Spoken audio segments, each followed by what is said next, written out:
Hi, it's Yoshie here. I hope that you're having a fantastic week. Blessing to you from Hawaii. And today I'll be speaking to you about being true to yourself. And this is a big topic, but it's an important topic, and as it affects our well-being. So stay tuned.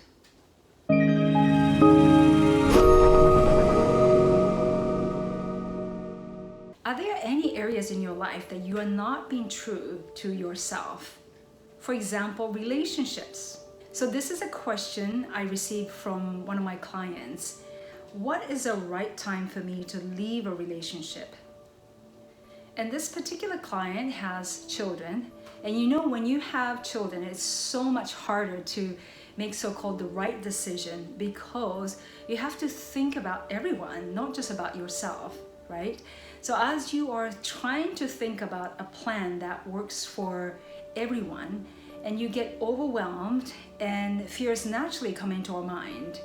And these fears can take over you, and then you end up choosing to stay in a painful place to avoid perceived future pain. And if you are with a partner who uses violence, you know without a doubt that you must exit that relationship. And if you're thinking that your partner will change or that you will change them, you're being a bit too hopeful. If someone is not able to control their emotions and use violence, they need help, not your help, but they need professional help. And we women think that only if we put up with abuse, we can continue to provide for our kids, or that, I do not want to take away the good quality of life from my children. These are the thoughts that many women have. And especially women who are stay-at-home moms are vulnerable. And caring for kids is one of the most difficult jobs on the planet. I tell you, it's one of the most difficult jobs.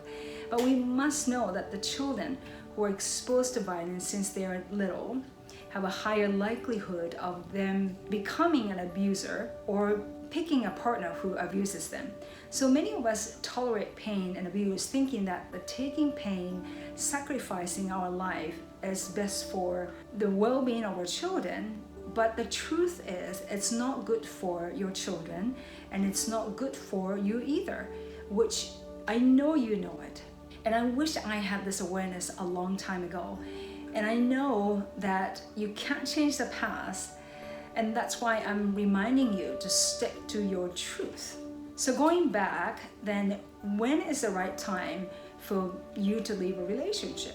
When you know that you are in a relationship that betrays who you are and you lose your integrity, that's a time to leave.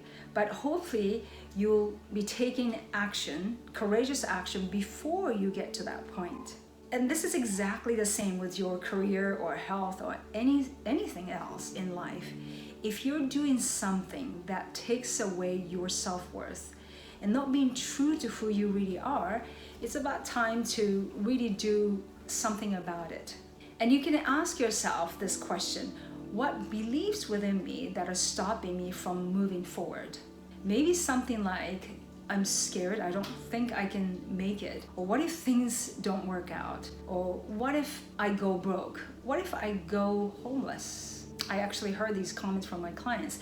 When you ask these debilitating questions, you find the answers that make you feel even more fearful and keep you stuck there.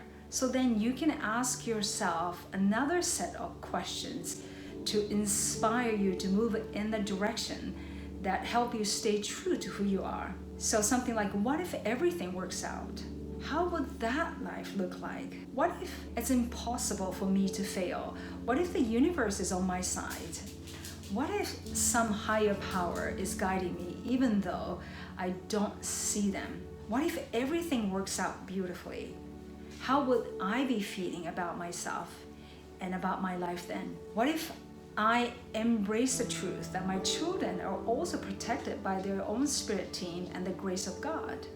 Someone said that quality of your questions determines the quality of your life, and which is so true. We must learn to ask questions that uplift our spirit so that we can make decisions that is in alignment with our truth.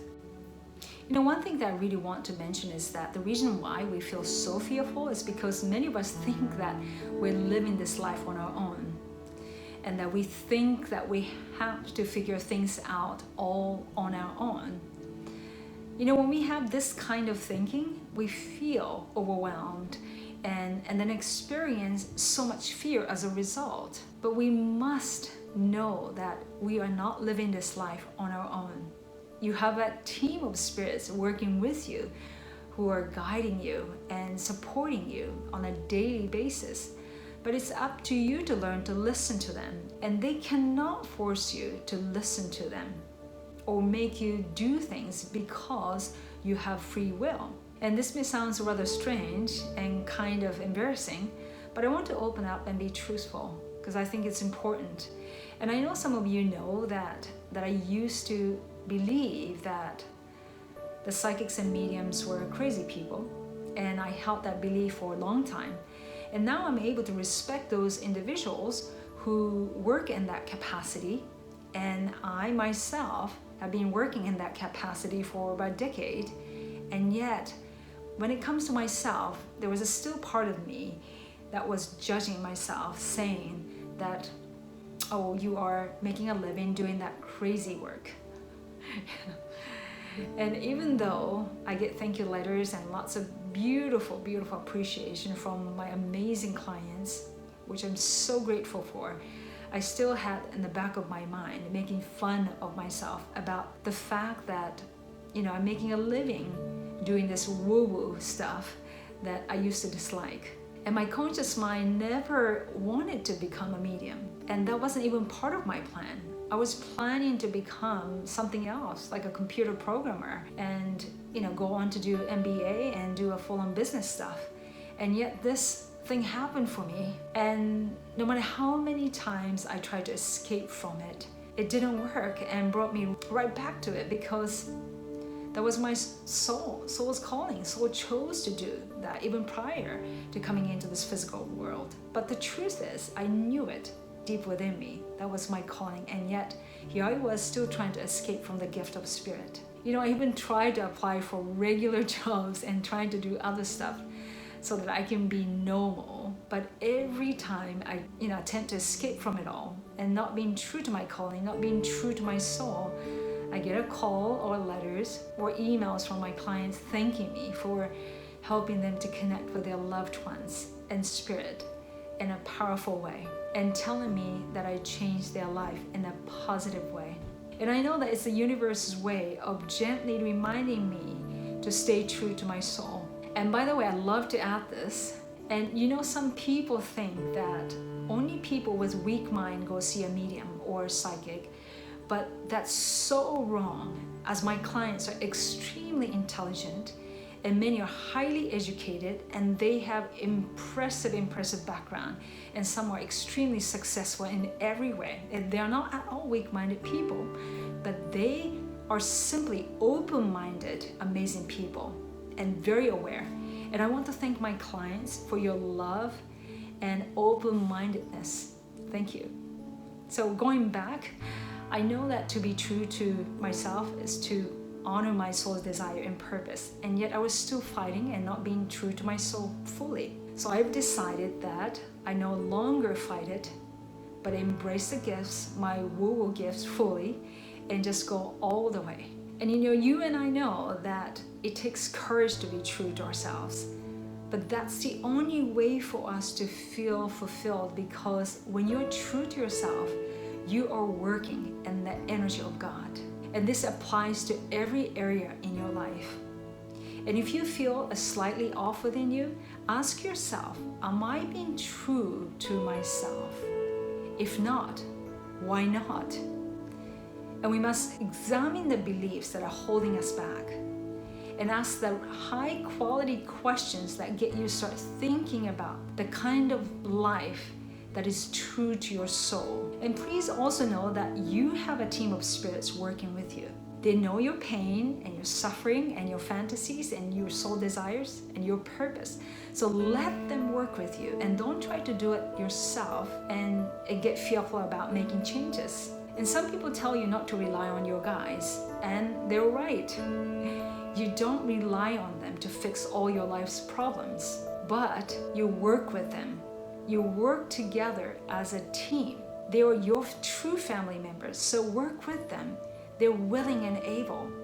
They're not here to judge you, but guide you and support you. And even prior to coming into this world, your soul knew that your life here on earth wasn't going to be easy. So you and your spirit team got together and decided that you will work together as a team here on earth to overcome life's challenges. So going back, please do not run away, but be courageous and be true to yourself and connect with your heart and listen to your soul. It will give you answers. And please do not allow others' negativity to suppress your self-worth or your truth. You know, one of my clients mentioned today that she is afraid of what others would say. You know what? People are going to say whatever they want to say, regardless of what you do or what you don't do, right? I mean, look at Jesus, Mother Teresa, Mahatma Gandhi. Many people thought they were great, but some people still speak ill of them.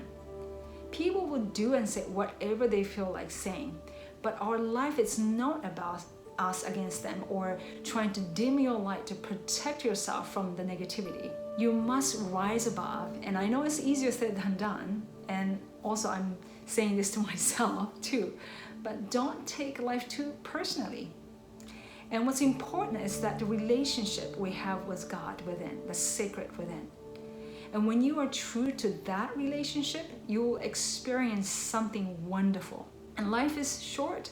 Why do we want to choose to fill our limited physical life with more regrets and more suffering and pain and worrying about what others think of you or what could possibly go wrong in your future?